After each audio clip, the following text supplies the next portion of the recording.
السلام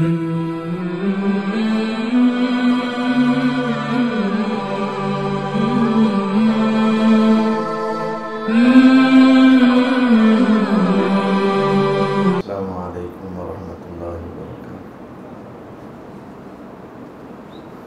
بسم اللہ والحمد للہ والصلاة والسلام علی رسول اللہ، اما بعد۔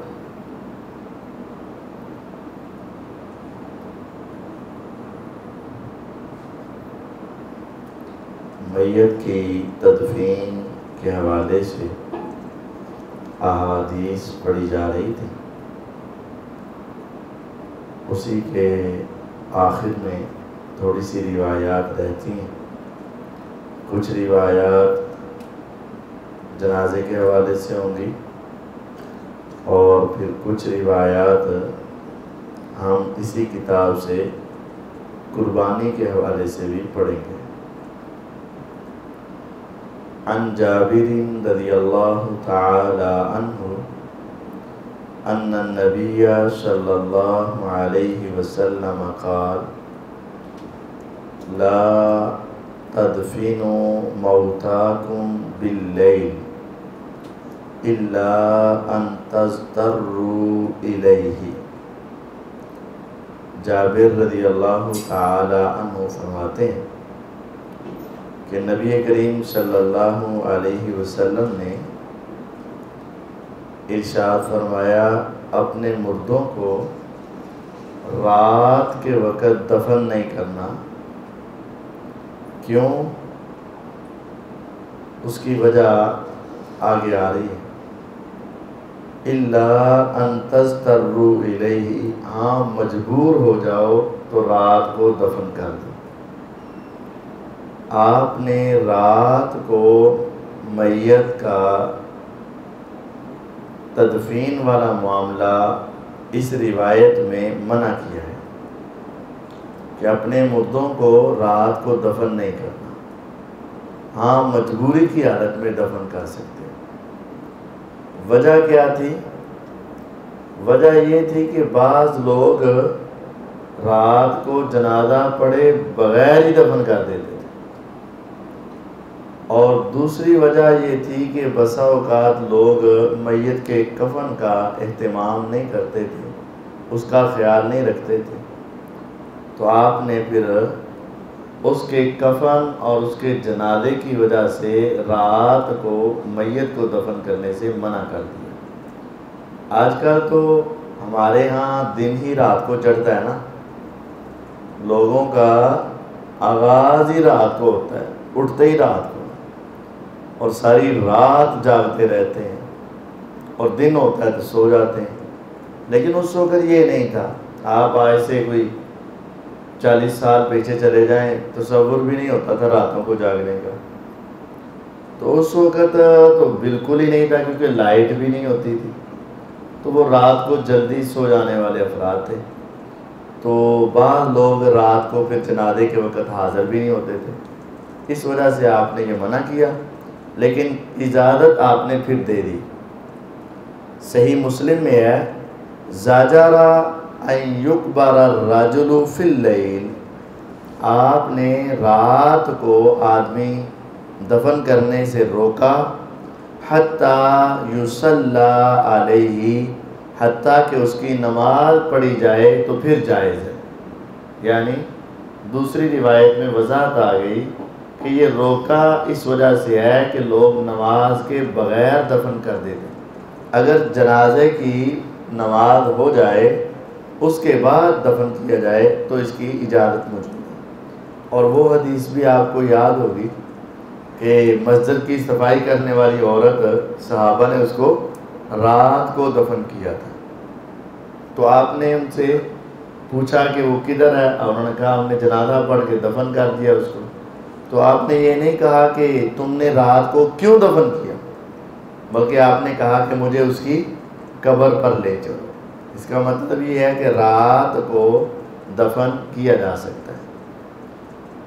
وعن عبداللہ بن جعفر رضی اللہ تعالی عنہ قال لما جاء نعی جعفر حین قتل، عبداللہ بن جعفر رضی اللہ عنہ فرماتے ہیں کہ جب میرے والد جعفر شہید ہوئے موتا کی جنگ میں اور ان کی شہادت کی خبر گھر میں پہنچی، قالا رسول اللہ صلی اللہ علیہ وسلم، تو رسول اللہ صلی اللہ علیہ وسلم نے ارشاد فرمایا، اصنعوا لآل جعفر طعاما، آل جعفر کے لیے کھانے کا اہتمام کرو،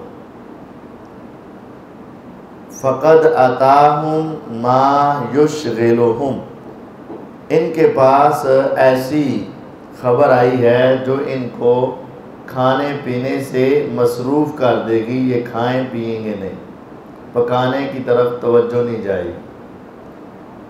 یہ روایت 4 حدیث کی کتابوں میں آتی ہے، ابو داؤد میں، ترمذی میں، ابن ماجہ میں اور موطا میں، 4 حدیث کی کتابوں میں۔ اب یہ حدیث بہت اہم مسائل پر مشتمل ہے جو ہمارے معاشرے میں ہمیں پیش آتے ہیں۔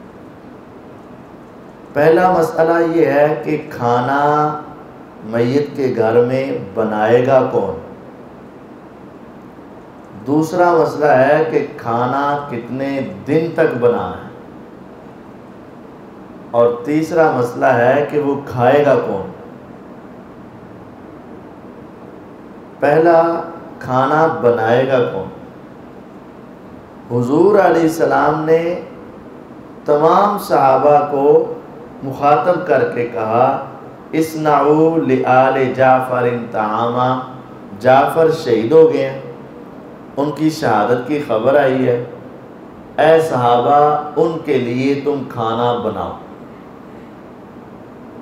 اب صحابہ میں سے آپ نے یہ نہیں پوچھا تسی رشتہ دار ہو کہ نہیں، تیری بندی ہے تو تیری نہیں بندی، چونکہ تمہارا یہ شریکہ ہے لہذا تمہارا حصہ بنتا ہے، اور چونکہ تم ذرا تھوڑے سے دور کے رشتہ دار ہو تمہارا حصہ نہیں بنتا۔ ہمارے ہاں یہ تقسیم کی ہوئی ہے، وہ غریب ہے یا وہ امیر ہے، اس کے پاس استطاعت ہے یا نہیں ہے، کہتے جی اے دی روٹی دینا بند ہے، اے دوے پمیں اپنے گھر پکے یا نہ پکے ایتھے ضرور دوے۔ تو آج یہی ہے کہ وہ بیچارے قرضہ اٹھا کر دے رہے، یہ نہیں ہے مسئلہ۔ مسئلہ یہ ہے کہ محلے والے، گلی والے یا کوئی بھی جو وہاں رشتہ دار یا غیر رشتہ دار موجود ہے، اس میں رشتہ دار ہونا شرط نہیں ہے، اس میں صاحب استطاعت ہونا شرط ہے۔ صاحب استطاعت ہو، کوئی بھی ہو، رشتہ دار غیر رشتہ دار، محلے دار غیر محلے دار، کوئی بھی انسان ہو جو طاقت والا ہے، استطاعت والا ہے، وہ کھانا تیار کرے۔ اب کھانا کن کے لیے تیار کرنا ہے؟ آپ نے فرمایا اصنعوا لآل جعفر طعاما، جعفر کے گھر والوں کے لیے کھانا تیار کرنا، جن کی فوتگی ہوئی ہے اس گھر والوں کے لیے کھانا کیوں کرنا ہے؟ وجہ، فقد اتاہم ما یشغلہم، ان کے گھر میں ایسی پریشانی آئی ہے جو ان کو سودا صرف لانے سے، اس کھانے کو پکانے سے مصروف کر دے گی، ان کو یہ ابھی ہوش نہیں ہے، تو آپ ان کے لیے کھانا بنا دیں۔ یہ کھانا فقط اہل میت کے لیے، گھر والوں کے لیے، صرف گھر والوں کے لیے، صرف گھر والوں کے لیے۔ اور یہاں کن کے لیے ہوتا ہے؟ پورے محلے والوں کے لیے، گھر والے بیچارے کھاتے ہی نہیں ہیں، وہ کھلاتے ہی رہ جاتے ہیں، اور آواز لگتی ہے سب ساتھی جنہیں جنازہ پڑھن آئے نے کھانا کھائیں بغیر کوئی نہ جاوے۔ مولوی صاحب کو بھی کہتے ہیں، مولوی صاحب اعلان کر دیو کوئی کھانا کھائیں بغیر، یہ ہوا کہ ایک دعوت ہو رہی ہے اور آپ نے چونکہ ہماری میت کا جنازہ پڑھا ہے، اب اس کا بدلہ تمہیں یہ دیا جائے گا، سارے بہترین قورمے نہ روٹیاں، یا اتنے جا کے لڑائی کرو گے۔ وہاں بحث ہوتی ہے، یار بوٹی پا لیگ پیس دا، یہ کر ہو، یہ لڑائی ہو رہی ہوتی۔ اور وہ بیچارے گھر والے پریشانی کے عالم میں ہوتے ہیں اور یہاں یہ دھکم پیل ہو رہی ہوتی.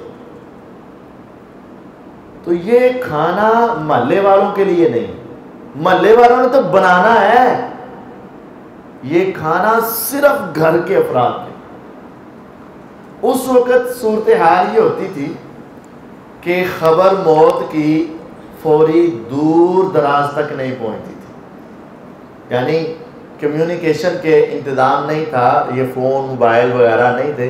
اس وقت آواز آتی تھی محلے میں یا قریب کے محلے میں، کوئی کسی سواری پر جا کر بتا سکتا تھا.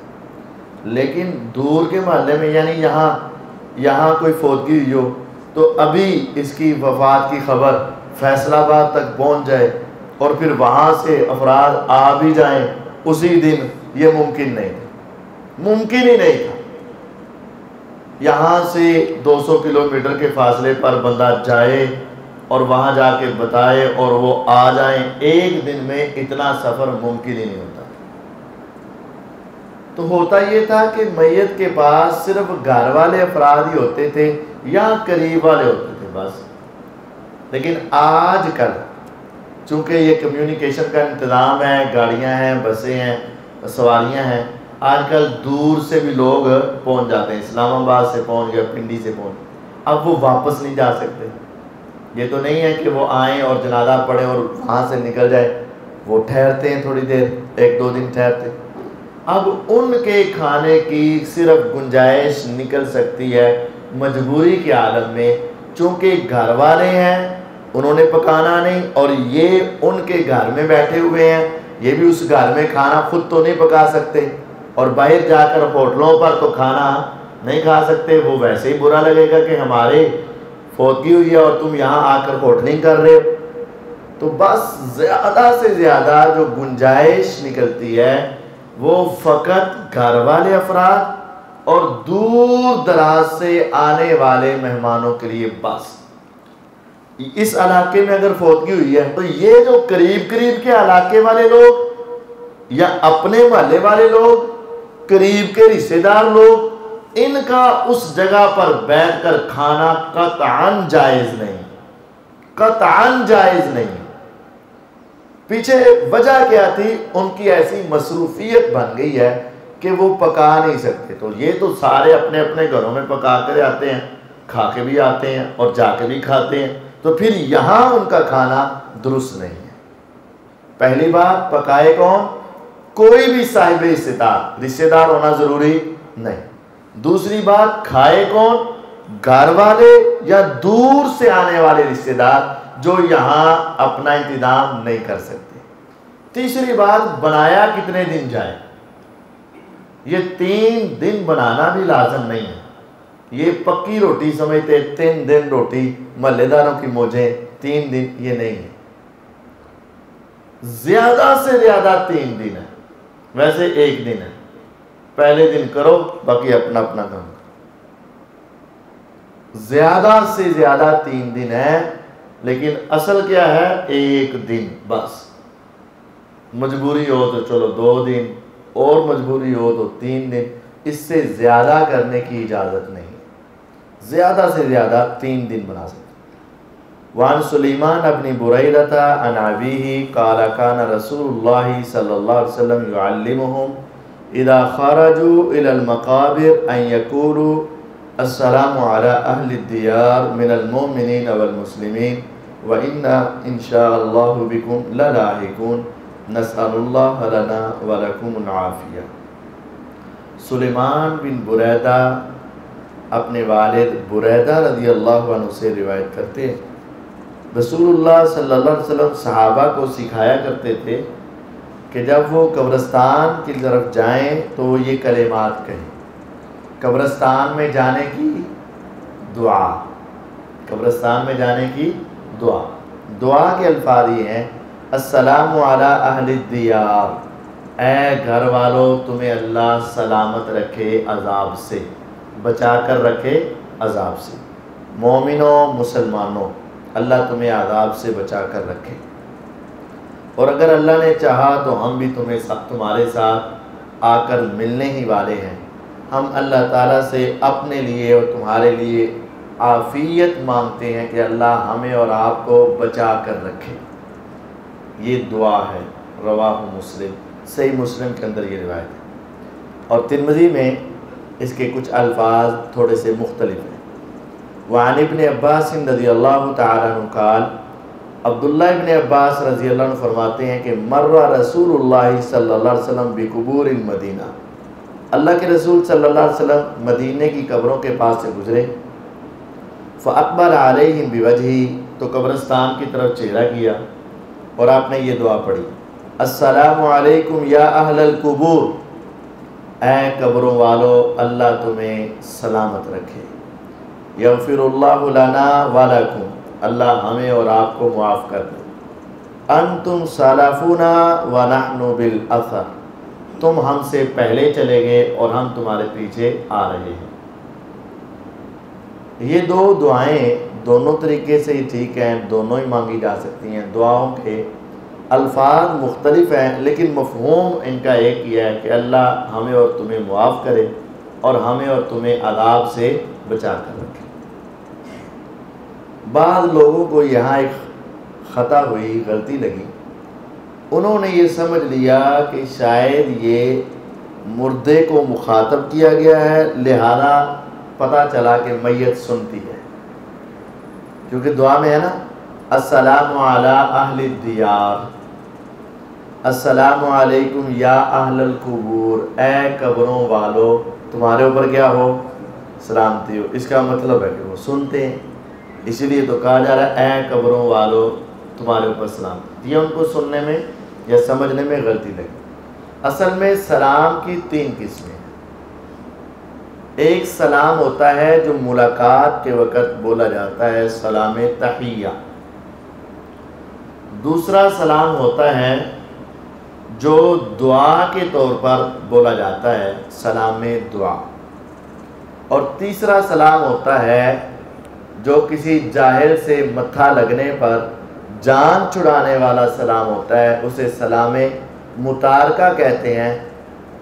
بھئی تینوں کی یہ سلام، تینوں ساتھ سلام۔ وَإِذَا خَاطَبَهُمُ الْجَاهِلُونَ قَالُوا سَلَامًا، جب مخاطب ہوتے ہیں، ان کا سامنا ہو جاتا ہے مومنوں کا جاہلوں سے، تو کہتے ہیں بھئی تینوں سلام۔ تو یہ تین طرح کے سلام ہیں۔ یہ جو تیسرا سلام ہے نا، جاہلوں کو سلام، نہ تو یہ دعا ہے اور نہ ہی اس کا آگے سے کوئی جواب ہے۔ جو دوسرا ہے نا سلام دعا، وہ صرف ایسے ہے جیسے والدہ اپنی اولاد کو کہتی ہے اللہ آپ کو ہمیشہ سلامت رکھے، اس کی بھی آگے جواب نہیں آتا، یہ صرف دعا ہے۔ اور ایک ہے ملاقات والا جو السلام علیکم کہتا ہے، آگے سے وعلیکم السلام آتا ہے۔ یہ جو ملاقات کا سلام ہے اسے سلام تحیہ کہتے ہیں۔ تو جو مردوں کو، میت کو، فوت شدگان کو یا قبرستان میں جا کر سلام کہا جاتا ہے، وہ نہ پہلا ہے نہ تیسرا ہے، وہ درمیان والا دوسرا ہے۔ ہم قبرستان میں جا کر ان کے لیے دعا پڑھتے ہیں، السلام علیکم یا اہل القبور، اے قبروں والو اللہ تمہیں سلامت رکھے، عذاب سے، پریشانی سے اللہ تمہیں سلامت رکھے، یہ ان کے لیے دعا کی جاتی ہے۔ تو جب سلام دعا ہو تو جس کے لیے دعا کی جاتی ہے اس کا سننا ضروری نہیں ہوتا۔ دوسری بات یہ سمجھیں کہ یہ سلام دعا جو ہے مخاطب کر کے بھی بسا اوقات کسی کو کہہ دیتے ہیں۔ سیدنا عمر رضی اللہ تعالی عنہ نے حجر اسود کو مخاطب کر کے کہا، اعلم یا حجر انک لا تنفع ولا تضر، اے حجر، اے پتھر، تو جان لے تو نفع نقصان کا مالک نہیں۔ تو کیا وہ حجر اسود سن رہا تھا؟ آپ نے تو مخاطب کیا ہے، اے حجر تو جان لے، یعنی تو علم کر لے کہ تو نفع نقصان کا مالک نہیں۔ اگر میرے نبی علیہ السلام نے تجھے نہ چوما ہوتا تو میں نے بھی تمہیں نہیں چومنا تھا۔ اب وہ باتیں کس سے کر رہے ہیں ظاہری طور پر؟ پتھر سے۔ تو کیا وہ سن رہا ہے؟ نہیں۔ مقصد یہ ہے لوگوں کو بتانا. تو یہ ایک عرب کا انداز ہوتا ہے کہ مخاطب جو ہے بسا اوقات کر لیا جاتا ہے لیکن اس کا سننا ضروری نہیں ہوتا. تو یہ السلام علیکم یا اہل القبور جو کہا جاتا ہے یہ ان کو بس مخاطب کر کے ان کے لیے دعا کی جاتی ہے، ہر مخاطب کا سننا ضروری نہیں ہوتا. وہ ہمارے ایک دوست تھے، وہ یہ مسئلہ ذرا جب کسی کو نہیں سمجھ آتا نا تو پھر وہ اپنی پنجابی میں یا اپنے انداز میں بھی سمجھا دیتے تھے. وہ انہوں نے ایک آدمی سے پوچھا کہ بھئی تسی کیا اس روایت سے نکال رہے ہو کہ مردے سنتے ہیں؟ کیوں جی؟ لفظ ہے جی یا اہل القبور، اس کا مطلب ہے مردے سنتے ہیں. انہیں کہا جی مسلمان بندہ سلام سنے تو پھر اس پر لازم ہے کہ وہ کیا کرے؟ جواب بھی دے. اگر جواب نہیں دے گا تو کیا ہوگا؟ گناہگار ہوگا. ہم تو کہتے ہیں ہم صرف دعا کرتے ہیں، وہ سنتے نہیں. اگر تم کہتے ہو کہ میرا سلام ہوتا ہے اور وہ 1000 قبریں ہیں نا اگر قبرستان میں تو سب کو آواز جاتی ہے، سنتے ہیں. اچھا تو کہتا ہے پھر اگر وہ مسلمان ہیں سنتے ہیں تو جواب بھی دیتے ہوں گے؟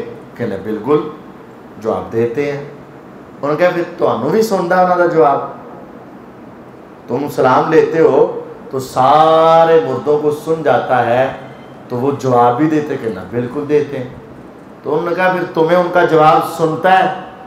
کہنا نہیں. انہوں نے کہا پھر تے مردہ تو ہویا زندہ ہوئے وہ سندے بھی پے نے جواب بھی دیندے پے نے. انے بڑیاں دا کلیاں دا جواب تینوں کلے نو سندا تے تیرا کلے دا سلام سارے نو سنی جا رہا ہے. یہ مطلب ہویا کہ انہاں چ ذرا کیپیسٹی زیادہ ہے، تیرے چ ذرا کسے دا بھی تینوں جواب نہیں سندا پیا. چاہیے ہے کہ تینوں تھلے لمحہ پا دیے تو انہاں نو باہر کر دیے، کیونکہ وہ سارے سنتے بھی نہیں جواب بھی نہیں، تینوں سنتے نہیں پہ. تو اگر وہ سارے سنتے ہوں تو جواب دے نا بھائی. وہ جواب نہیں دیتے نا. کیوں نہیں دیتے؟ ان کو سنتا ہی نہیں. جب وہ زندہ تھے تم ان کو سلام کہتے تھے تو وہ جواب بھی دیتے تھے. تمہارے والد تھے، تمہارے بیٹے تھے، تمہارے رشتہ دار تھے، تم اس کے پاس جاتے سلام لیتے تو جواب دیتے تھے کہ نہیں؟ اگر اب بھی سنتے ہوں تو جواب دیں. تو ان کے جواب پر تو پورے محلے میں گونج پڑ جانی چاہیے. 1000 سے زیادہ افراد ہوتے ہیں قبرستان میں، تو تیرے اکیلے کا سلام ان کو اگر سن رہا ہے تو ان کا جواب پورے محلے کو سننا چاہیے. ایسی بات نہیں ہے. سلام کی 3 قسمیں ہیں. ایک ملاقات تحفے والا سلام، اس کا جواب دیا جاتا ہے. ایک دعا والا سلام، اس کا جواب نہیں ہوتا ہے. اور ایک جان چھڑانے والا سلام، اس کا جواب بھی نہیں ہوتا ہے. تو قبرستان میں جا کر جو سلام کیا جاتا ہے وہ دعا والا سلام ہے کہ اللہ تمہیں عذاب سے سلامت رکھے. یہ دعا ہے بس، یہ ملاقات والا سلام نہیں ہے. اس عنوان کی آخری حدیث وعن عائشہ رضی اللہ تعالی عنہ قالت قال رسول اللہ صلی اللہ علیہ وسلم لا تسبوا الاموات فإنهم قد افضوا الى ما قدموا. عائشہ رضی اللہ عنہ فرماتی ہیں کہ رسول اللہ صلی اللہ علیہ وسلم نے فرمایا لا تسبوا الاموات، مردوں کو تم نے برا بلا نہیں کہنا. کوئی بھی فوت ہو جائے نا، حتیٰ کہ کوئی کافر بھی مر گیا نا، اب اس کو آپ نے برا بلا نہیں کہنا. فَإِنَّهُمْ قَدْ أَفْضَوْا إِلَى مَا قَدَّمُوا، بے شک وہ پہنچ گئے ہیں اس کی طرف جو انہوں نے آگے بھیجا. جو انہوں نے عمل کیے اس کا بدلہ ان کو ملنا شروع ہو چکا ہے. اب تمہیں ان کو برا کہنے کی اجازت نہیں. کتنی واضح حدیث ہے. لا تسبوا الاموات، مردوں کو برا نہیں کہنا، مردوں کو برا نہیں کہنا، گالیاں لانتیں نہیں ماننا. تو ابھی پوچھا جائے یزید پر شروع ہو جاتے ہیں، معاویہ رضی اللہ عنہ پر شروع ہو جاتے ہیں، صحابہ پر شروع ہو جاتے ہیں. تو حدیث کیا کہہ رہی؟ لا تسبوا الاموات، مردوں کو تم نے برا بلا نہیں کہنا. اچھے تھے یا برے تھے؟ اچھے ہیں تو تب تو بالکل ہی نہیں کہنا. برے ہیں پھر بھی وہ اپنے اعمال کا نتیجہ پا رہے ہیں، تم نے ان کو برا بلا نہیں کہنا. تو یہ ہمیں تربیت کی گئی ہے، کوئی بھی مر جائے جب مر گیا تو اس کو برا نہ کہو۔ اس کی ایک وجہ فَإِنَّهُمْ قَدْ أَفْضَوْا إِلَىٰ مَا قَدَّمُوا، ایک وجہ یہ ہے کہ اب وہ اپنے اعمال کے نتیجے تک پہنچ گئے۔ دوسری وجہ فَتُؤْذُوا الْأَحْيَاءَ، اگر تم مردوں کو برا بھلا کہو گے تو اس کے جو خاندان والے زندہ ہیں نا، بیٹا، بھائی، باپ، ماں وغیرہ، اس کو وہ گالیاں سن کر یا لعنتیں سن کر کیا ہوگی؟ تکلیف ہوگی۔ تو یہ زندہ کا قصور کیا ہے؟ آپ اس کو کیوں پریشان کر رہے ہو؟ اس وجہ سے مردے کو گالی نہیں دیں، برا بھلا نہیں کہنا۔ تیسری وجہ بھی ہے وَلَا تَسُبُّوا الَّذِينَ يَدْعُونَ مِن دُونِ اللَّهِ فَيَسُبُّوا اللَّهَ عَدْوًا بِغَيْرِ عِلْمٍ، یہ جن کو پکار رہے ہیں، جن بزرگوں کو یہ پکار رہے ہیں اللہ کے سوا، اگر تم ان کے بزرگوں کو برا بھلا کہو گے تو وہ پھر تمہارے اللہ کو برا بھلا کہیں گے۔ اس وجہ سے جائز نہیں ہے کہ تم ان کے بزرگوں کو برا بھلا کہو۔ تو تین وجہ ہیں، ایک ان کا اپنا حساب شروع ہو چکا، وہ اپنے اعمال کا بدلہ لے لیں گے۔ دوسرا، زندہ افراد کو اس کی وجہ سے تکلیف ہوتی ہے، اس وجہ سے تم نے ان کو برا نہیں کہنا۔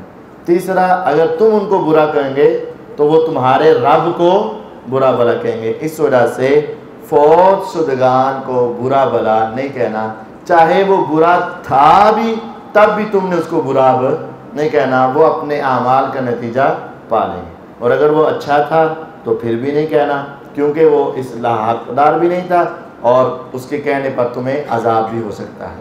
تو فوت شدگان کو برا بھلا نہیں کہنا۔ سبحانک اللہم و بحمدک۔